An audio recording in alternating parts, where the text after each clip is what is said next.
Hello everyone, कैसे हैं आप लोग। तो हम लोग आज करने वाले हैं इंजीनियरिंग मैकेनिक्स के ऑब्जेक्टिव क्वेश्चन जो आपके एई या जेई जो प्रीवियस ईयर के क्वेश्चन पेपर हैं उनसे लिए गए हैं प्रश्न। तो चलो स्टार्ट करते हैं। पहला प्रश्न है, the working of cycle of two stroke engine is completed in revolution of crankshaft. तो कौन सी साइकिल है टू स्ट्रोक इंजन की। तो टू स्ट्रोक इंजन की जो वर्किंग साइकिल कंप्लीट होती है वो होती है आपके वन रिवोल्यूशन में, और फोर स्ट्रोक इंजन की जो वर्किंग साइकिल होती है वो कंप्लीट होती है टू साइकिल में। ठीक है, तो इसका करेक्ट आंसर क्या है? ऑप्शन सी, वन साइकिल में। ठीक है, और टू स्ट्रोक इंजन ज्यादातर जो होते हैं पेट्रोल इंजन ही होते हैं। नेक्स्ट क्वेश्चन है, क्वेश्चन नंबर 2 है, which of the following material has maximum malleability. तो करेक्ट आंसर है ऑप्शन बी, लेड। लेड की माइलेबिलिटी क्या होती है? सबसे अधिक होती है जो दिए गए हैं रॉट आयरन यानी पिटवा लोहा, सॉफ्ट आयरन और कॉपर आयरन इसकी तुलना में। ठीक है, और यहाँ से एक सीक्वेंस आप देख सकते हो कि जो घटता हुआ क्रम है, सबसे अधिक गोल्ड की होती है, सोने की, फिर लेड की होती है, फिर सॉफ्ट आयरन की, फिर रॉट आयरन की, फिर कॉपर की, फिर एल्यूमिनियम की। तो ये इसका सीक्वेंस है। सबसे अधिक किसकी होती है? तो होती है सोने की, उसके बाद लेड की होती है। ठीक है, मेलेबिलिटी होती क्या है? किसी भी धातु को आप कूट कर पीट कर उसकी लंबाई चौड़ाई बढ़ा सकें या प्लेट के रूप में उसको थिन पतला कर सकें, उसे क्या कहते हैं? मेलेबिलिटी कहते हैं। ठीक है, नेक्स्ट क्वेश्चन है, क्वेश्चन नंबर 3, कौन सा डाइस हैज मैक्सिमम मेलेबिलिटी। इनमें से मैक्सिमम मेलेबिलिटी कौन रखता है? फिर वही क्वेश्चन, तो इसमें क्या रखता है? सी, ऑप्शन सी, लेड रखता है। ठीक है, और सीसा जो लेड होता है इसका मुख्य अयस्क क्या है? मुख्य जो और है वो है आपका लेड सल्फाइड, जिसको गैलेना या गैलेनाइड भी कहते हैं। ठीक है, सीसा रंग में कैसा होता है? धातु जैसा होता है, और धातु जैसी इसकी चमक भी होती है, ग्रे रंग का होता है, और सबसे सॉफ्ट होता है और सबसे भारी धातु भी है। ये इसकी क्या है? प्रॉपर्टी है। नेक्स्ट क्वेश्चन है, सॉफ्ट होने के कारण इसे शुद्ध अवस्था में आसानी से खोचा जा सकता है या बहुत अधिक आघातवर्ध है। आघातवर्ध मतलब उस पर पीटे कूटे तो पतली सी पन्नी के रूप में उसको बनाया जा सकता है, या पेपर पर निशान भी छोड़ता है अपना। ठीक है, नेक्स्ट क्वेश्चन है, क्वेश्चन नंबर 4 है, इन metal the size of coarse grain in greater than. तो इसका करेक्ट आंसर है ऑप्शन डी। ठीक है, क्योंकि जो कोर्स ग्रेन होता है उनका आकार थोड़ा सा बड़ा होता है। कितना होता है? 0.63 से 0.2 mm तक होता है। जो कोर्स मतलब बड़े बड़े बड़े खुरदुरे, इसको कहते हैं कोर्स। फाइन ग्रेन की 0.063 mm से 0.2 mm। ग्रेन मतलब छोटे छोटे जो कण होते हैं उसके अंदर, उसको क्या कहते हैं? पार्टिकल होते हैं, उसको ग्रेन कहते हैं। मीडियम के लिए 0.2 से 0.63 तक, और जो सबसे कोर्स होते हैं 0.63 से 2 mm, ये इतने बड़े होते हैं। ठीक है, नेक्स्ट क्वेश्चन है, क्वेश्चन नंबर 5 है, इनमें से कौन सा can easily be draw into wire. तो इसका करेक्ट आंसर है ऑप्शन बी, क्योंकि ये सबसे ज्यादा क्या होता है? ये धातु है जिसके अंदर टेंसाइल स्ट्रेंथ सबसे मतलब डक्टिलिटी सबसे अधिक होती है। ठीक है, और इसीलिए इसका उपयोग किया जाता है। दूसरी प्रॉपर्टी तार बनाने का ये भी है कि इसमें कंडक्टिविटी भी अधिक होनी चाहिए, तो कॉपर की कंडक्टिविटी सबसे अधिक होती है। कॉपर के जो गुण है, तांबा एक कैसा लाल भूरे रंग की धातु है, इसका जो गलनांक है ये भी होता है 1084 डिग्री सेल्सियस, और जो क्वथनांक होता है वो होता है 2595 डिग्री सेल्सियस। तो इस पर क्या होता है? दो के कारण इसमें क्या होता है? क्रोजन भी नहीं होता। तो ये सारे इसके अच्छी बात है। उपयोग में कहाँ है? अधिकतर इसका उपयोग केबल्स, तारों, विद्युत मशीनरी या अन्य उपकरणों को बनाने में किया जाता है। इलेक्ट्रोप्लेटिंग या इलेक्ट्रोटाइपिंग या आयरन बिट्स की बिल्डिंग में भी इसका प्रयोग किया जाता है, और धातु संरक्षण प्रतिरोधी है, तो इसका उपयोग सीट मेटल बनाने, बॉयलर और जो आपके कैपेसिटर हैं संधारित्रों में, उनको बनाने में किया जाता है। नेक्स्ट क्वेश्चन है, क्वेश्चन नंबर 6 है, कह रहा है गोल्ड इज सोना क्या है। तो इसका करेक्ट आंसर है, तो इसका करेक्ट आंसर है ऑप्शन सी, ए डायामैग्नेटिक है। ठीक है, इसमें मैग्नेटिक वाला गुण नहीं होता है। ठीक है, अलाव धातु है, नॉन फेरस मेटल है। प्रॉपर्टी देखेंगे कि जो डायमैग्नेटिक मटेरियल है उसकी प्रॉपर्टी क्या क्या होती है। तो डायमैग्नेटिक सब्सटेंस ऐसे सब्सटेंस होते हैं जो तीव्र प्रति चुंबकीय क्षेत्र में रखने पर क्षेत्र के विपरीत दिशा में आंशिक रूप से चुंबकित हो जाते हैं। ठीक है, तथा शक्तिशाली चुंबक के सिरे के समीप लाए जाने पर हल्का सा प्रतिकर्षित भी होते हैं, तो प्रतिचुंबकीय पदार्थ कहलाते हैं। जैसे चांदी है, सोना है, तांबा है, बिस्मथ है, जिंक है, जस्ता, हीरा है, डायमंड, नमक है, जल है, वायु है, हाइड्रोजन, ये एक्सेट्रा एक्सेट्रा। ठीक है, अगला प्रश्न क्वेश्चन नंबर 7 है कि this material is used for producing laser. तो इसका करेक्ट आंसर है ऑप्शन बी, रूबी। रूबी का उपयोग किसके लिए किया जाता है? रूबी लेजर को प्रोड्यूस करने के लिए किया जाता है। नेक्स्ट क्वेश्चन है, क्वेश्चन नंबर 18 है कि 18/8 स्टील व्हाट इज द 18 जो रिप्रेजेंट करता है वो 80/18 जो रिप्रेजेंट करता है वो 18% क्रोमियम और 8% क्या निकिल को निकिल के परसेंटेज को डिनोट करता है। ठीक है, तो इसका करेक्ट आंसर है जो क्रोमियम का परसेंटेज है वो है आपका 18%, और जो 8% है वो किसका है? निकिल का है। अब देखेंगे इसका होता क्या है। तो जो निकिल क्रोम इस्पात होता है ये जंग रोधी इस्पात कहलाता है। इसको स्टेनलेस स्टील के नाम से भी जानता है, या निकिल क्रोम स्टील या स्टेनलेस स्टील कहते हैं, और ये अत्यंत पुष्ट, कठोर और क्रोजिव रेजिस्टेंस प्रतिरोधी होता है, और इसे आसानी से दबाया या रोल्ड किया जा सकता है। और इसका उपयोग जो डॉक्टरी टूल्स होते हैं, औजार जैसे चाकू, कैंची, बेयरिंग या इसके स्पिंडल आदि बनाने में किया जाता है। नेक्स्ट क्वेश्चन है, क्वेश्चन नंबर 9 है, कह रहा है कि brass is an alloy of पीतल। ठीक है, तो ब्रास जो है किसका एक एलॉय है? तो इसका करेक्ट आंसर है कॉपर और जिंक का। ठीक है, पीतल। ठीक है, तो जिंक किस, कॉपर और जिंक का क्या है? ये मिक्सचर है। तो करेक्ट आंसर क्या है? ऑप्शन ए, पीतल और जस्ते का मिश्रण होता है, जिंक का मिक्सचर होता है। ठीक है, इसमें क्या होता है? इसमें जंग नहीं लगता, और यह रंग पीले रंग का होता है, यह तांबे से अधिक कठोर होता है और मजबूत होता है। टेंसाइल स्ट्रेंथ और मेलेबिलिटी, मेलेबिलिटी कुट्टे का मतलब मेलेबिलिटी होता है, मेलेबल होता है, इसका उपयोग चादरें, तार, ढलज, बर्तन, ताले, जल की जो टोटियां हैं, नल की टोटियां इत्यादि बनाने में किया जाता है। और इसमें एक अच्छी बात है जो नोट करके लिखी गई है, कांसा यह तांबा तथा टिन का मिश्रण होता है। ठीक है, कांसा क्या होता है, ये तो ब्रास हो गया। ब्रोंज क्या होता है, इसमें तांबा और टिन का मिश्रण होता है। इसमें क्या होता है, तांबा और जिंक का मिश्रण होता है, जिसको पीतल कहते हैं। पिताजी से याद रखिएगा। ठीक है, यह कठोर, मजबूत, अस्थायी होता है तथा इसका रंग क्या होता है, ये होता है आपका सफेद थोड़ा सा रंग होता है, जिसका उपयोग बर्तन, मूर्तियां, सिक्के और आवश्यक वैज्ञानिक उपकरण बनाने में उपयोग किया जाता है। तो ये ऐसे याद रखेंगे हम लोग पीतल और तांबा को। नेक्स्ट क्वेश्चन है, क्वेश्चन नंबर 10 है कि the unique property of cast iron is its high. तो करेक्ट आंसर है ऑप्शन डी। कास्ट आयरन क्या होता है, ब्रिटल इन नेचर होता है। ठीक है, यही इसका सबसे यूनिक प्रॉपर्टी भी है, यूनिक गुण भी है। और इसमें परसेंटेज ऑफ जो कार्बन की मात्रा है 2% से 4.6% तक होती है। ठीक है, ढलवा जो लोहा है उसे कौन सी भट्टी में बनाया जाता है, तो उसे कोकोला फर्नेस में बनाया जाता है पिघला करके। कच्चे लोहे को, पिग आयरन को ब्लास्ट फर्नेस में पिघलाकर बनाया जाता है। ठीक है, कच्चे आयरन को, तो ये भी आप याद रखेंगे। नेक्स्ट क्वेश्चन है, क्वेश्चन नंबर 11 है what is the temperature of mild steel in forging. Forging में माइल्ड स्टील का टेम्परेचर क्या होना चाहिए, तो होता है 1250। ठीक है, नेक्स्ट क्वेश्चन है 1250 क्या होता है, माइल्ड स्टील का टेम्परेचर होता है। ठीक है, और माइल्ड स्टील जिसमें कार्बन की मात्रा 0.15% होती है, इसको मरा हुआ यानी मृत इस्पात, इसलिए इसको मृदु इस्पात भी कहते हैं। इसमें बहुत सबसे कम मात्रा जो स्टील में होती है और इसी माइल्ड स्टील में ही होती है। 0.15% से 0.45% तक होती है। इसका गलनांक 1400 डिग्री सेल्सियस होता है। यह तनाव यानी टेंसाइल और कंप्रेशन दोनों में समान रूप से काफी मजबूत होता है। इसे आसानी से फोर्ज किया जा सकता है, रोल्ड किया जा सकता है, और इसका अपेक्षिक घनत्व होता है 7.8 होता है। ठीक है, और ऑप्शन सी इसका क्या है, करेक्ट उत्तर है। 1250 डिग्री क्या होता है, इसका ढालने में प्रयोग किया जाता है। फोर्जिंग ऑपरेशन के लिए 1250 डिग्री तक गर्म करके इस पे फोर्जिंग ऑपरेशन किया जाता है। तो यदि गर्म करके किया जाता है तो उसे कौन सा प्रोसेस कहेंगे, हार्ड वर्किंग कहते हैं। अगला प्रश्न है क्वेश्चन नंबर 12 है कि shock resistance of steel increased by adding. तो करेक्ट आंसर है ऑप्शन ए, निकिल। ठीक है, स्टील में एंटी प्रतिरोधी क्षमता बढ़ाने के लिए, शॉक प्रतिरोधी क्षमता बढ़ाने के लिए किसका क्रोमियम और निकिल का उपयोग किया जाता है। लेकिन जो शॉक रेजिस्टेंस है वो केवल और केवल कौन बढ़ाता है, वो केवल निकिल के कारण होता है, जो उसमें शॉक एब्जॉर्ब करने की एबिलिटी बढ़ जाती है। ठीक है, तो करेक्ट आंसर क्या है, ऑप्शन 1 निकिल। ठीक है, और निकिल की स्टील में मिलाने पर क्या क्या बढ़ता है, तो कठोरता बढ़ती है। निकिल को जब हम स्टील में मिलाते हैं, आघात प्रतिरोध वही वो बढ़ता है, और हार्डनेस यानी कठोरता भी बढ़ती है। क्रोमियम को मिलाने पर केवल ये क्या है, ये केवल क्रोमियम का उपयोग क्या होता है, ये देखिए संरक्षण यानी मूर्छा न लगे उसके लिए, घिसाई टीयर वियर घिस न जाए उसके लिए, और कड़ा का कड़ा बने रहे। ठीक है, तो याद रखिएगा दोनों की प्रॉपर्टी है। अगला प्रश्न क्वेश्चन नंबर 13 है कि steel with carbon below 0.8% is called. यदि परसेंटेज ऑफ कार्बन की मात्रा 0.8% से नीचे है तो उसे क्या कहते हैं, उसे कहते हैं हाइपो यूटेक्टोइड। ठीक है, यदि 8% से कम है तो हाइपो यूटेक्टोइड स्टील कहते हैं। तो ऑप्शन बी क्या है, इसका करेक्ट आंसर है। इसको क्या करेंगे, कार्बन इक्विलिब्रियम डायग्राम पर देखेंगे तब आपको पता चलेगा। और यदि 0.8 से अधिक और 1.7 के बीच है तो इसे कहते हैं हाइपर यूटेक्टोइड स्टील। ठीक है, तो ये याद रखिएगा। नेक्स्ट क्वेश्चन है क्वेश्चन नंबर 14 है, कह रहा है fluidity is greatly influenced by.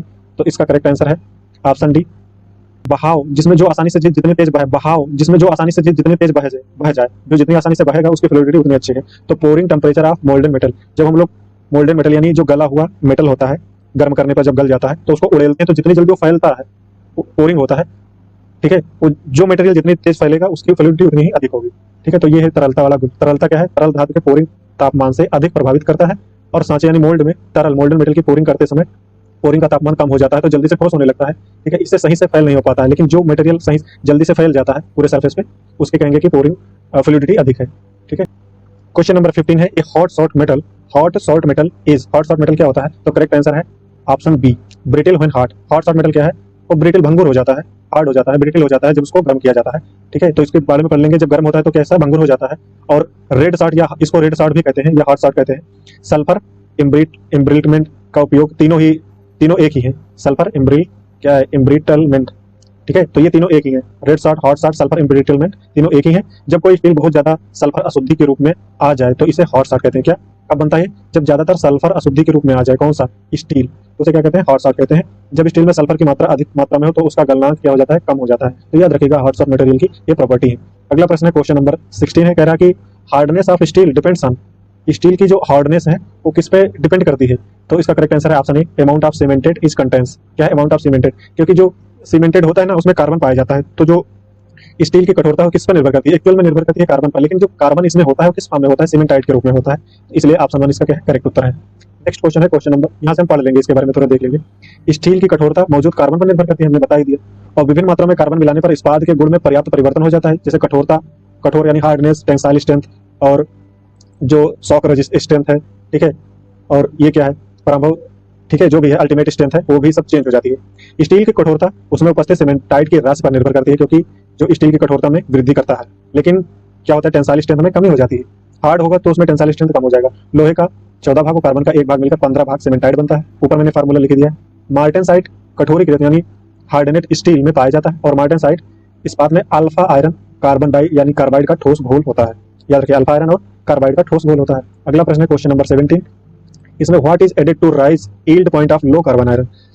Low carbon iron किसे कहते हैं, जिसमें 0.25% से कार्बन और फास्फोरस की मात्रा अधिक ना हो।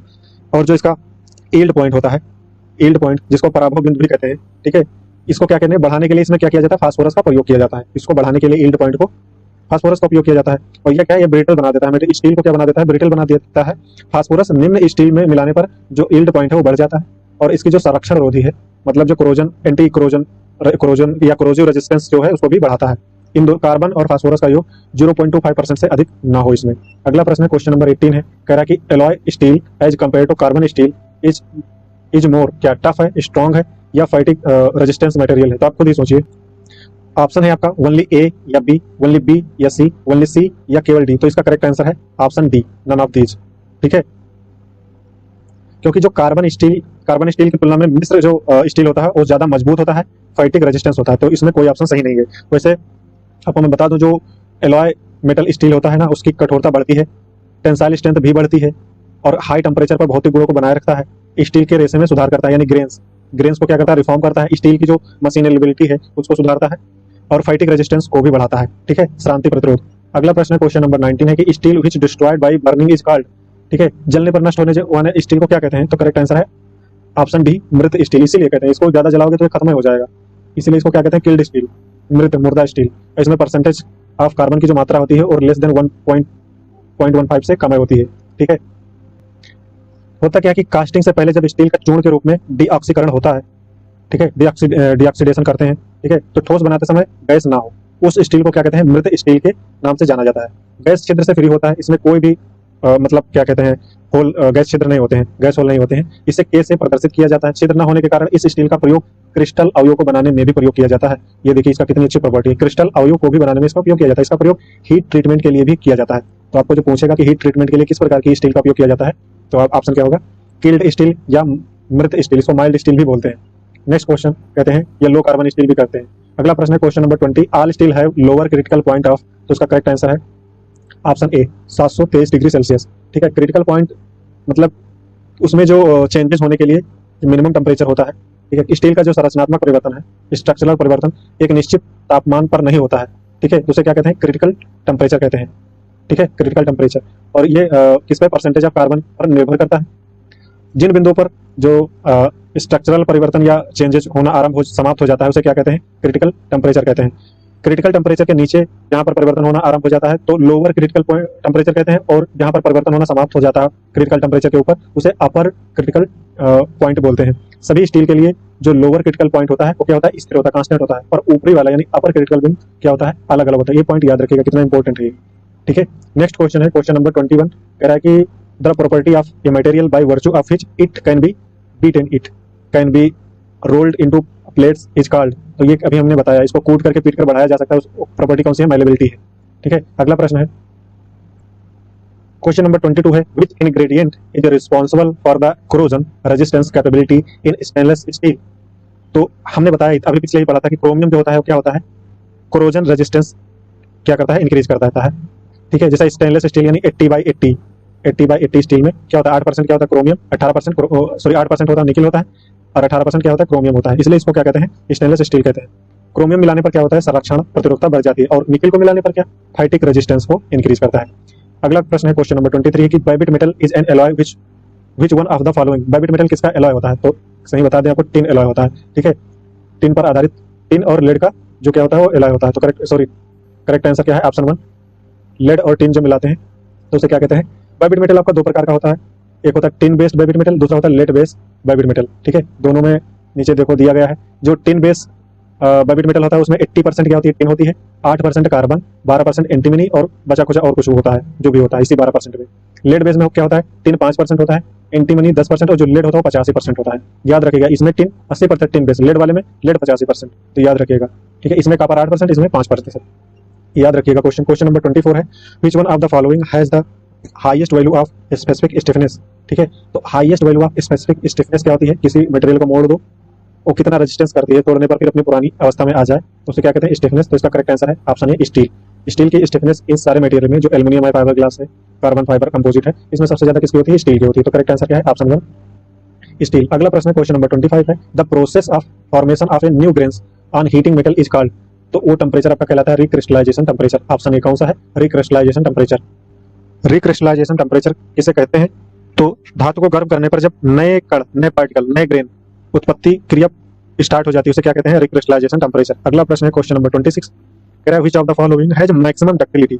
तो कॉपर है, माइल्ड स्टील है, कास्ट आयरन है, 841 स्टील है, उत्पत्ति क्रिया स्टार्ट हो जाती है, उसे क्या कहते हैं? Recrystallization temperature. अगला प्रश्न है क्वेश्चन नंबर 26, कह रहा है which of the following has maximum ductility. तो कॉपर है, माइल्ड स्टील है, कास्ट आयरन है, 841 स्टील है, इसको क्या कहते हैं? ठीक है, टूल स्टील होता है एक। तो इसमें सबसे जो अधिक होता है, ठीक है, डक्टिलिटी, एक्चुअल में सबसे ज्यादा जो डक्टिलिटी होती है वो होती है कॉपर में। लेकिन कॉपर से भी ज्यादा डक्टाइल जो कोई मटेरियल होता है वो होता है आपका माइल्ड स्टील, मरा हुआ स्टील। इसमें कार्बन की मात्रा सबसे कम होती है, ना के बराबर होती है, मरा हुआ होता है। ये तो इतना होता है कि इसको गर्म करने पर ये विलुप्त भी हो जाता है। तो करेक्ट आंसर है ऑप्शन बी, माइल्ड स्टील। याद रखिएगा, गलती मत करिएगा अगले वाले क्वेश्चन में। अगला क्वेश्चन है question number 27, the material having same elastic property in all direction is called. यदि ऑल डायरेक्शन में प्रॉपर्टी, इलास्टिक प्रॉपर्टी सेम है तो उसे क्या कहते हैं? उसे कहते हैं होमोजीनियस। और किसी पार्टिकुलर पॉइंट पर हर एक डायरेक्शन में सेम है तो उसे कहते हैं आइसोट्रोपिक। दोनों प्रॉपर्टी चूंकि कंबाइन है इसलिए इसको आइसोट्रोपिक भी कहते हैं। तो अगला प्रश्न है आइसोट्रोपिक मटेरियल। ठीक है, और क्वार्ट्ज का नाम आपने सुना हो, एक ऐसा प्रकार का प्राकृतिक खनिज है। ठीक है, एक अक्षीय है, रंगहीन है, पारदर्शी है, ठोस होता है, और यह 2 प्रकार का होता है, एंटी क्लॉकवाइज और क्लॉकवाइज। ठीक है, प्रिज्मों के निर्माण में इसका उपयोग किया जाता है। नेक्स्ट क्वेश्चन है क्वेश्चन नंबर 28 है कि the ability of material to resist softening at the high temperature is known as. ठीक है, कि जो मटेरियल की एबिलिटी है उसको रजिस्ट करना, सॉफ्टनिंग की प्रक्रिया हाई टेम्परेचर पर क्या कहलाता है? तो करेक्ट आंसर है ऑप्शन सी, हॉट हार्डनेस। ठीक है, उसकी सॉफ्टनिंग प्रक्रिया को रजिस्टर करना, रोकना किस पर? हाई टेम्परेचर पर। ठीक है, क्या कहलाता है? Hot hardness. ठीक है, अगला प्रश्न है पदार्थ, थोड़ा इसके बारे में पढ़ लेंगे। पदार्थ के उच्च तापमान पर मुलायम होने की प्रतिरोधक क्षमता को क्या कहते हैं? Hot hardness. ये याद रखिएगा, इसको एक बार 2 बार देख लीजिए। अगला प्रश्न है question number 29, toughness is related to. तो चिमड़ापन, देखते होंगे कोई चीज तोड़ने की कोशिश करते हैं तो जल्दी टूटता नहीं, इधर उधर तार मुड़ जाता है ना, वही उसकी चिमड़ापन प्रॉपर्टी है। ठीक है, तो चिमड़ापन किसको दर्शाता है? तो एनर्जी एब्जॉर्ब बिफोर फ्रैक्शन, जल्दी टूटता नहीं है, तनाव में टूटने से पहले जो अवशोषित ऊर्जा है उसको क्या कहते हैं? टफनेस। यहाँ तो खैर प्रॉपर्टी से रिलेटेड क्वेश्चन पूछ लिया, स्टेन वाला, इसलिए। चिमड़ापन है क्या? पदार्थ की सामर्थ्य का वह गुण जिसके कारण पदार्थ टूटने का विरोध करता है। पदार्थ को, यानी जो ब्रेकिंग पॉइंट है उसको बहुत ज्यादा फोर्स लगाने की आवश्यकता होती है। ठीक है, और पदार्थ की इकाई आयतन में, पर यूनिट आयतन में, जो ये तो इससे पूछ लिया क्वेश्चन, यहाँ से यहाँ तक, ब्रेकिंग पॉइंट तक। ठीक है, जो एनर्जी अब्जॉर्ब हुई उसको ई से रिप्रेजेंट किया गया, और पर यूनिट वॉल्यूम तो यही कहलाएगा आपका toughness, modulus of toughness. Next question है क्वेश्चन नंबर 30 है कि addition of nickel to steel helps in improving. Nickel को मिलाने पर क्या होता है? तो क्या होता है? फाइटिंग रेजिस्टेंस को क्या करता है? इंक्रीज कर देता है। तो ऑप्शन ए इसका क्या है? करेक्ट आंसर है। क्रोमियम मिलाने पर कोरोजन रेजिस्टेंस को मेंटेन करता है। नेक्स्ट क्वेश्चन, ठीक है, आप यहाँ से देख सकते हो, टेंसाइल स्ट्रेंथ में वृद्धि होती है, फाइटिंग स्ट्रेंथ में वृद्धि होती है, और इलास्टिसिटी की जो लिमिट होती है उसमें भी वृद्धि कर देता है। अगला प्रश्न क्वेश्चन नंबर 31 है, जो machinability of steel can be improved by alloying the steel with. तो इसका करेक्ट आंसर है ऑप्शन डी, सल्फर। सल्फर के कारण मिलाने से क्या होती है? जो उसकी मशीनेबिलिटी है, ठीक है, मशीनन क्षमता है, उसमें क्या होती है? वृद्धि होती है। जबकि क्रोमियम मिलाने पर जंग रोधी बनाता है, मतलब जो क्रोजन रेजिस्टेंस है उसको बढ़ाता है, और निकल मिलाने पर फाइटिक प्रतिरोधन बढ़ाता है, फाइटिंग स्ट्रेंथ को इंप्रूव करता है। अगला प्रश्न है क्वेश्चन नंबर 32 है, if T is the recrystallisation temperature the cold working of steel is done at. तो इसका करेक्ट आंसर है इससे कम टेम्परेचर। कोल्ड वर्किंग क्या होता है? रिक्रिस्टलाइजेशन टेम्परेचर के नीचे कोल्ड वर्किंग, उसके ऊपर हार्ड वर्किंग। तो करेक्ट आंसर है option C, less than T degree. अगला प्रश्न है, यहाँ से देख भी सकते हैं, कोल्ड वर्किंग यानी अतप्रूपण जो क्रिस्टलाइजेशन टेम्परेचर है उससे नीचे ताप पर किया जाता है, जबकि हार्ड वर्किंग जो है और रिक्रिस्टलाइजेशन टेम्परेचर से ऊपर के तापमान पर किया जाता है। अगला प्रश्न है question number 33, the important property of a material in all metal forming process is. तो इसका करेक्ट आंसर है ऑप्शन बी, प्लास्टिसिटी। देखो, जितने भी फॉर्मिंग प्रोसेस है क्या एक्चुअल में कि किस कोई रूप दे देना। यदि वो इलास्टिक मटेरियल होगा तो उसको डिफॉर्म करेंगे, जैसे फोर्स हटाएंगे तो इससे उस शेप में आ जाएगा। तो इलास्टिक प्रॉपर्टी तो बिल्कुल नहीं होनी चाहिए। डक्टिलिटी क्या है? उसको खींच दे तो केवल बढ़ जाए। प्लास्टिक में है, जो करना चाहो वो कर सकते हो, जिस डायरेक्शन में चाहो वो कर सकते हो। तो करेक्ट आंसर ऑप्शन बी है, प्लास्टिसिटी। ठीक है, अगला प्रश्न है क्वेश्चन नंबर 34 की the ductility of a material after work hardening. तो इसका करेक्ट आंसर है ऑप्शन बी, डिक्रीजिंग। ठीक है, जो वर्क हार्डनिंग आप कर देते हो। वर्क हार्डनिंग मतलब हार्डनिंग करने के लिए किया गया वर्क, ठीक है। तो जो मटेरियल हार्ड होगा वो डक्टाइल क्या होगा, डक्टिलिटी घटेगी, ठीक है। तो करेक्ट आंसर क्या है आपका ए होता है। और आपको बता दें जो विद्युत चालकता है हार्ड मटेरियल की घटती है, तन्यता यानी टेंसाइल स्ट्रेंथ भी घटती है, ठीक है। पदार्थ के कौन कौन सी यील्ड पॉइंट बढ़ता है और स्ट्रेंथ को बढ़ाता है और हार्डनेस को बढ़ाता है, ठीक है। कॉपर, आयरन, एल्युमिनियम, निकल आदि धातुओं की सब स्ट्रेंथ बढ़ाने के लिए किया जाता है। अगला प्रश्न है क्वेश्चन नंबर 35 की, what's it to be enables it to be drawn into wire with the application of tensile strength। मतलब कौन सा गुणधर्म है जिसके कारण उसमें जो टेंसाइल फोर्स लगाकर उसको तार के रूप में बनाने के लिए किया जाता है, तो वो है आपका डक्टिलिटी। डक्टाइल मटेरियल को क्या किया जाता है, खींच करके तार के रूप में पतला किया जा सकता है। मटेरियल मेलेबिलिटी क्या है, मेलेबिलिटी को क्या होता है, कूट कर पीट करके फैला के एकदम प्लेट बना देना, ऐसे ऐसे फैला देना, ठीक है। तो क्या होता है, मेलेबिलिटी कहलाता है। नेक्स्ट क्वेश्चन है क्वेश्चन नंबर 36 है कि which of the following material is most elastic. तो इसका करेक्ट आंसर है ऑप्शन डी। इन सब में सबसे ज्यादा जो इलास्टिक प्रॉपर्टी है किसमें है, स्टील में है। रबर से अधिक होती है, ब्रास और प्लास्टिक सबसे अधिक होती है, ठीक है। क्योंकि स्टील में जो परसेंटेज ऑफ कार्बन की मात्रा क्या 2% से कम होती है, ये सबसे ज्यादा सॉफ्ट होता है, टेंसाइल होता है और मशीनेबिलिटी भी अच्छी रखता है, वेल्डेबिलिटी भी रखता है, ठीक है। और इसके अंदर सबसे अधिक क्या होती है, इलास्टिक प्रॉपर्टी होती है, इलास्टिक मटेरियल होता है। अगला प्रश्न क्वेश्चन नंबर 37 है कि in a tensile test of a specimen, नमूना है कोई स्पेसिमेन है जिस पे टेस्ट करना है, कौन सा tensile test, the ratio of maximum load to original cross sectional area of the test piece is called. तो इसको कहते हैं आपका अल्टीमेट स्ट्रेंथ, ठीक है। मैक्सिमम याद रखिएगा, जो फोर्स लग रहा है force upon area, original area, ये ओरिजिनल है, मैक्सिमम और ये मैक्सिमम है। तो मैक्सिमम कहाँ पर लगता है, अल्टीमेट पॉइंट पर। रेजिस्टेंस होता है, सॉरी स्ट्रेस होता है, तो स्ट्रेस भी मैक्सिमम होगी और स्ट्रेस मैक्सिमम कहाँ होती है, वो होती है आपकी अल्टीमेट पॉइंट पर, ठीक है। तो करेक्ट आंसर क्या होगा, ऑप्शन डी होगा। नेक्स्ट क्वेश्चन है क्वेश्चन नंबर 38 कि stress concentration is caused due to. तो चूंकि होता क्या है, किसी एक ही पॉइंट पर जब स्ट्रेस क्या होता है, छोटे से क्रॉस सेक्शन एरिया पर बहुत सारा तगड़ा लोड लगा दिया जाए, एक ही जगह पे आ जाए, तो वहां पर स्ट्रेस कंसंट्रेशन होता है। तो किसके कारण होता है, तो एरिया चेंज के कारण। क्योंकि स्ट्रेस का मान बढ़ जाता है तो लोड तो लग रहा है, लेकिन ये क्या होता है, कम हो जाता है। तो वही क्या होना चाहिए, एरिया, लोड यदि नहीं बढ़ रहा है। तो करेक्ट आंसर है option C, abrupt change in cross section area. अचानक यदि उसमें बदलाव हो गया क्रॉस सेक्शन एरिया में, तो स्ट्रेस कंसंट्रेशन की स्थिति बनती है, मटेरियल फेल हो जाता है। अगला प्रश्न है क्वेश्चन नंबर 39 है कि thermoplastic material are those material which. Thermoplastic material वो मटेरियल होते हैं जिनको एक बार गर्म करने पर, ठीक है, एक कई बार बार बार गर्म करो ठंडा करो उसको उपयोग में लाया जा सकते हैं, ठीक है। वो कठोर नहीं होते हैं, उसमें कोई भी रासायनिक परिवर्तन नहीं होता, मतलब गर्म करने पर वो मेल्ट हो जाते हैं लेकिन फिर से ठंडा करने पर फिर से उसी रूप में आ जाते हैं, ठीक है। तो इसको बार बार रीयूज कर सकते हो, रीयूज यानी बार बार यूज कर सकते हो। तो करेक्ट आंसर है ऑप्शन बी, ठीक है। Do not becomes hard with the temperature of application of heat and pressure, no chemical changes. जबकि थर्मोसेटिंग है इसका दूसरा, अभी हम लोग जानेंगे थर्मोसेटिंग, ठीक है। थर्मोप्लास्टिक में क्या होता है, 140 से 150 डिग्री तक गर्म करने पर मुलायम हो जाते हैं, ठंडा करने पर पुनः कठोर हो जाते हैं। इन्हें गर्म करके किसी भी आकृति में ढाला जा सकता है। इस श्रेणी के प्लास्टिकों को उष्मा या दबाव देकर कोई भी आकार दिया जा सकता है या इनको पूर्व आकार में आसानी से परिवर्तित किया जा सकता है। इनके प्लास्टिक अणुओं के बीच कोई बंधन कमजोर होता है, क्योंकि अणुओं के बीच में बंधन कमजोर होगा तभी कम टेम्परेचर पर ही वो डिफॉर्म हो जाएगा। लेकिन एक थर्मोसेटिंग है प्लास्टिक, उसमें क्या होता है, उसमें एक बार गर्म कर दिए तो समझ लीजिए वो दूसरी अवस्था में चला जाएगा, फिर वो चेंज नहीं होगा। अगला प्रश्न है क्वेश्चन नंबर 14 है कि ये material shall be called ideal plastic material. तो वो कौन सा मटेरियल होगा, तो जो it does not no strain hardness. Ideal plastic मतलब जिसमें कोई भी स्ट्रेन हार्डनिंग ना हुआ हो। स्ट्रेन हार्डनिंग का मतलब, आइडियल प्लास्टिक का मतलब इस प्रकार से ग्राफ बनता है इसका, ये इधर स्ट्रेस है इधर स्ट्रेन है, तो ग्राफ कुछ इस प्रकार का बनता है। इसमें स्ट्रेस आएगी नहीं, जब स्ट्रेस आएगी नहीं इसमें तो स्ट्रेन हार्डनिंग भी नहीं होगा, ठीक है। तो करेक्ट आंसर है option 1, it does not strain hardening. यहाँ ग्राफ से भी आप देख सकते हो, ठीक है, इसके ऊपर कोई प्रभाव नहीं पड़ता है, ठीक है। ये आइडियल सॉलिड है, ये आइडियल प्लास्टिक है। मैंने लगभग उधर वैसा ही बनाया, क्योंकि ये लाइन यहाँ कहीं भी शिफ्ट कर सकते हो, ठीक है। तो ये आइडियल प्लास्टिक बोल रहा है, तो ये आइडियल प्लास्टिक यहीं भी होगा, इसमें स्ट्रेन होती ही नहीं है। इस अक्ष पर, एक्स अक्ष पर वाई का मान 0 होता है, तो यहाँ पर समझ लीजिए कि स्ट्रेस होती ही नहीं, तो स्ट्रेन हार्डनिंग क्या होगा, ये मैंने पहले ही बता दिया। अगला प्रश्न है क्वेश्चन नंबर 41 है, कह रहा कि the resistance to fighting of material is measured by. तो इसका करेक्ट आंसर है ऑप्शन डी, इंडोरेंस लिमिट। जो resistance to fighting material, fighting strength किसके द्वारा मेजर किया जाता है, तो होता है उसकी इंडोरेंस लिमिट होती है, ठीक है, इंडोरेंस लिमिट द्वारा होती है।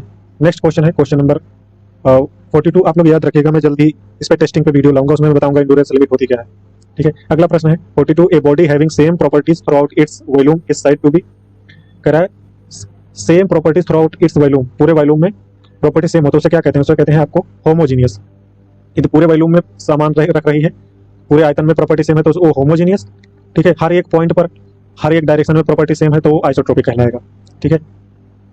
सभी दिशाओं में समान है तो क्या है? आइसोट्रोपिक। एक ही डायरेक्शन पूरे संपूर्ण आयतन में जो गुण समान होता है उसे कहते हैं होमोजीनियस कहते हैं। तो करेक्ट आंसर क्या है? ऑप्शन सी है। अगला क्वेश्चन है क्वेश्चन नंबर 43 है, which phenomena is not use in the property of hardness. Hardness में कौन सी घटना नहीं उपयोग की जा सकती है? तो करेक्ट आंसर है ऑप्शन बी, फ्रैक्शनल। हार्डनेस में भंजन फ्रैक्चर बिल्कुल नहीं होना चाहिए, हार्डनेस की विशेषता है, ठीक है। और जबकि जो वियर यानी टीयर और वियर जो है खरोच की परिघटना होती है, ठीक है। कठोर कठोर यानी हार्डनेस टेस्ट को किसमें किया जाता है? ब्रेनेल टेस्टिंग द्वारा मापा जाता है हार्डनेस को। ब्रेनेल टेस्ट हुआ, विकर टेस्ट हुआ, 2-3 टेस्ट होते हैं। नेक्स्ट है क्वेश्चन नंबर 44 है, कह रहा है कि the ductility transition temperature can be increase by allowing the combination of which metal. ठीक है, कौन सी सामग्रियों के समन्वय यानी मिलाने पर मिश्र धातु निर्माण से तन्यता संक्रमण तापमान में वर्धित होता है? तो करेक्ट आंसर है ऑप्शन सी, कार्बन और ऑक्सीजन। कार्बन और ऑक्सीजन मिलाने पर उसके किसमें वृद्धि होता है? डक्टिलिटी ट्रांजिशन टेम्परेचर में वृद्धि होता है, ठीक है। और कुछ धातुएं कमरे के तापमान पर डक्टाइल होती हैं, परंतु तापमान गिरने पर वो भंगुर हो जाना कहा जाता है, कहते हैं तन्य से भंगुर संक्रमण कहा जाता है। तन्य से भंगुर संक्रमण धातुओं के संगठन पर बहुत ज्यादा निर्भर करता है, ठीक है। और स्टील पर इसका प्रभाव स्पष्ट रूप से देखा जा सकता है कि इधर मान के चलिए सुघट अवशोषित ऊर्जा है, भंगुर क्या है? टेम्परेचर है, कोई संक्रमण टेम्परेचर है। इधर क्या है? डक्टाइल है इधर वाला, लेकिन इधर क्या हो गया? भंगुर हो गया, ठीक है। तो इसी गुण को क्या कहते हैं? इस टेम्परेचर को क्या कहते हैं? Ductile transition temperature. Next question है question number 45, the property of a material which enables to it resist fracture due to high impact load is known as. ठीक है, तो इसका करेक्ट आंसर है ऑप्शन डी, टफनेस। ठीक है, material की वो गुण जो हाई यानी उच्च प्रभाव भार, मतलब भार ज्यादा भी पड़ जाए तो भी वो टूटने नहीं देता है, तो उसे क्या कहते हैं? टफ मटेरियल होता है, टफनेस कहलाता है, ठीक है। तो ऑप्शन डी इसका क्या है? करेक्ट आंसर है। इलास्टिसिटी क्या होता है? पदार्थ का वह गुण को होता है जिसके कारण प्रत्येक पिंड अपने आकार में परिवर्तन का विरोध करता है, परंतु अपने जैसे ही परिवर्तन करने वाले बलों को हटाया जाता है तो अपने आकार पर पुनः पहले जैसा ही बन जाता है, तो उसे क्या कहते हैं? इलास्टिसिटी गुण कहते हैं। अगला प्रश्न है question number 46, which of the following material has the lowest resistivity. तो करेक्ट आंसर है ऑप्शन बी, क्योंकि सबसे ज्यादा उष्मा चालकता, उसकी हीट चालकता या विद्युत चालकता किसके? सिल्वर की होती है। और सबसे कम जब चालकता ज्यादा होगी तो जो अवरोधक क्षमता है वो क्या हो जाएगी? कम हो जाएगी, ठीक है, यहाँ पर लिखा भी है। अगला प्रश्न क्वेश्चन नंबर 47 है, कह रहा है कि high elasticity elastic material modulus of in material arises from. High elastic modulus in material arises कहाँ से होता है? तो इसका करेक्ट आंसर है हाई स्ट्रेंथ बॉन्ड से। उसके बॉन्ड, यदि कोई मटेरियल है उसके अंदर जो पार्टिकल हैं, कण हैं, उनके बीच बॉन्ड मजबूत है ना, तो उनमें जल्दी परिवर्तन नहीं होगा, और यही तो गुण है इलास्टिक गुण, इसी को कहते हैं कि अपने शेप को चेंज करने का विरोध करें। नेक्स्ट क्वेश्चन नंबर 48 है, material for water turbine should have. तो करेक्ट आंसर है option C, high corrosion resistance, क्योंकि वाटर के साथ उसमें ऑक्सीजन भी होता है, ठीक है। तो जल्दी उसमें वो नहीं होना चाहिए, इसलिए स्टेनलेस स्टील का उपयोग टर्बाइन वर्बाइन की ब्लेड लगाने के लिए किया जाता है। जल टर्बाइन के निर्माण होने वाले पदार्थ को अधिक जंग प्रतिरोधक होना चाहिए। जल टर्बाइन यानी द्रव चलित जो मशीन होती है, पानी की दबाव या गतिज ऊर्जा को यांत्रिक में परिवर्तित करता है और बड़े बड़े जल विद्युत शक्ति केंद्रों यानी पावर प्लांट टर्बाइन में यूज किया जाता है। अगला प्रश्न है क्वेश्चन नंबर 49 है कि the temperature at which the new grains are formed in the metal is called. तो उसे कहते हैं रिक्रिस्टलाइजेशन टेम्परेचर। क्या है? Option D, recrystallization temperature. Recrystallization temperature वह ताप है जिस पर नए ग्रेन बनना शुरू हो जाते हैं, और रिक्रिस्टलाइजेशन टेम्परेचर के ऊपर जो वर्किंग होती है उसे हॉट वर्किंग, उसके नीचे जो वर्किंग की जाती है उस मटेरियल पर उसे कोल्ड वर्किंग कहते हैं। अगला क्वेश्चन है क्वेश्चन नंबर 50 है, the process used to improve fatigue resistance of a metal by setting up compressive stress in its surface is known as. ठीक है, वह प्रक्रिया जिसमें धातु के जो कंप्रेसिव रेजिस्टेंस है उसको सेट करके इसके फाइटिक स्ट्रेंथ को सुधारा जाता है, तो उसका आंसर है, ठीक है। तो वो क्या है? इसको कोल्ड पिनिंग या शॉर्ट पिनिंग द्वारा, किसके द्वारा? ऑप्शन सी, कोल्ड पिनिंग या शॉर्ट पिनिंग द्वारा किया जाता है। एक्चुअल में शॉर्ट पिनिंग है क्या? इस विधि में धातु सतहों पर गोलियों की बौछार करके गतिज ऊर्जा पर की जाती है, बौछार बहुत तेज हाई स्पीड पर की जाती है। इसका नियंत्रण करते हुए जो धातु वस्तु की खुली सतह पर किया जाता है, संपीड़न या कंप्रेशन होता है और प्रतिबलों को उत्पन्न किया जाता है। इस क्रिया के फलस्वरूप जो पिनिंग ऑपरेशन है, पिनिंग की जाने वाली सतह न केवल साफ हो जाती है वरना थकान तथा यानी फाइटिक और सामर्थ्य भी बढ़ जाता है, ठीक, फाइटिक और क्या स्ट्रेंथ भी उसकी बढ़ जाती है, ठीक है। तो कौन सा ऑप्शन सही है इसका? ऑप्शन सी, शॉर्ट पिनिंग या कोल्ड पिनिंग ऑपरेशन कहलाता है। अगला प्रश्न है क्वेश्चन नंबर 51 है, मैच द फॉलोइंग, निम्न का मिलान कीजिए। जैसे निकिल, ब्रास, ब्रोंज है, तो आपको इसको मिलान करना है। आप निकिल का नाम सुनते ही आपके दिमाग में कौन कौन सी प्रॉपर्टी आती है? कठोरता को, और क्या? रेजिस्टेंस, कोरोजन रेजिस्टेंस को मेंटेन करना है, और फैटिक स्ट्रेंथ को बढ़ाता है, और क्या बढ़ाता है? यील्ड पॉइंट को भी बढ़ाता है। यील्ड पॉइंट को बढ़ाने का मतलब उसके अंदर की हार्डनेस वाली प्रॉपर्टी को बढ़ाता है। तो इसमें एक ही ऑप्शन है जो हार्ड, कोरोजन रेजिस्टेंस और used in plating of steel. तो करेक्ट आंसर पहला का क्या हो गया? सी। अब ब्रास और ब्रोंज बना, ब्रास और ब्रोंज में आप, ठीक है, आपके पास दो बचे, एक बचा ब्रास, दूसरा बचा ब्रोंज। आपको मैं बता दूं, ब्रास की जो कंडक्टिविटी है वो ब्रोंज से ज्यादा होती है, तो इसका ज्यादा कंडक्टिविटी होने के कारण इसका उपयोग किया जाता है टेम्परेचर को इधर से उधर ले जाने में जो यूजुएटर या कूलिंग वाटर प्रणाली का काम होता है कि टेम्परेचर को इंजन के कम करना। ठीक है, तो पीतल किस में यूज हो गया? रेडिएटर वाटर में। अब बचा क्या? ब्रॉन्ज। ब्रॉन्ज तो ये बियरिंग और गियर्स और प्रोपेलर्स को बनाने में किया जाता है, तो ऑप्शन 3 इसका करेक्ट आंसर है। आओ देख लेते हैं इसके सोल्यूशन में। तो इसका क्या होता है? निकल का उपयोग क्या होता है? गुड़, अत्यंत चीमड़, हाई डेंसिटी तथा कोरोजिव रेजिस्टेंस को बढ़ाना होता है। इसका उपयोग किस में कहाँ किया जाता है? इलेक्ट्रॉनिक डिवाइस, प्लेटिंग में, स्टील की प्लेटिंग में, परमानेंट मैग्नेट के रूप में किया जाता है। पीतल का उपयोग कॉपर और जिंक का एलॉय है, इसका रंग सुनहरे रंग जैसा होता है। सस्ते आभूषण बनाने में पीतल का प्रयोग रेडिएटर वाटर कूलिंग प्रणाली में होता है। और ब्रॉन्ज का जो उपयोग होता है वो ब्रॉन्ज का उपयोग होता है कांसा वाला ब्रॉन्ज। ठीक है, तो इस ये कॉपर और टिन का पहली बात तो मिक्सचर होता है। ब्रांच कई प्रकार के होते हैं, phosphor bronze, lead tin bronze और साधारण ब्रांच होते हैं। ठीक है, याद रखिएगा, फास्फोर, लेड टिन और साधारण ब्रांच। इसका उपयोग बियरिंग, गियर्स, प्रोपेलर्स, वाल्व आदि बनाने में किया जाता है। ठीक है, तो इस प्रकार से आप देख सकते हो ऑप्शन सी इसका करेक्ट उत्तर हो जाएगा। यहाँ से चूल्हे में हमने ये देख लिया, A1 के C, 1 का C, 2 का A, तो 1 का C, 2 का A, तीसरा का B होगा, तो ऑप्शन सी नहीं है। तो इसमें इतना ही। अगला चैप्टर हम लोग अगले वीडियो में देखेंगे, और मिलते हैं नेक्स्ट वीडियो में। Thank you.